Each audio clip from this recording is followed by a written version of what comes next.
So বন্ধুরা, দেখতেই পাচ্ছেন কালে আমি একটু রেডি হয়েছিলাম বেরোবার উদ্দেশ্যে। তারপর রাস্তায় বেরিয়ে মনে পড়লো আমার কাছে তো টাকাই নেই, টাকা নিতে ভুলে গেছি। তাই এটিএমে গেলাম টাকা তোলার জন্য। রাস্তায় যেতে যেতে ঠাকুরের প্যান্ডেল দেখতে পেলাম, তাই প্যান্ডেলের ভিতরে ঢুকে পড়লাম ঠাকুর দেখার উদ্দেশ্যে। আমাদের বাঙালির জামা কাপড় হোক বা না হোক, আমাদের কিন্তু ঠাকুর দেখার চাই।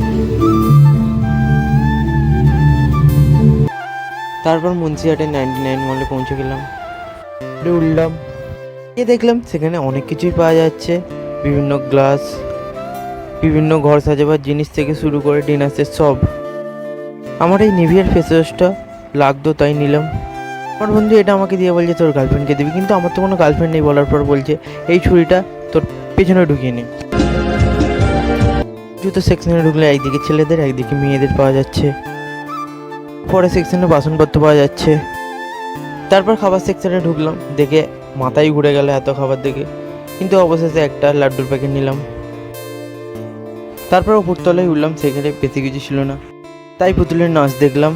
তারপর কাউন্টার থেকে বিল নিলাম এবং বাড়ির উদ্দেশ্যে রওনা দিলাম।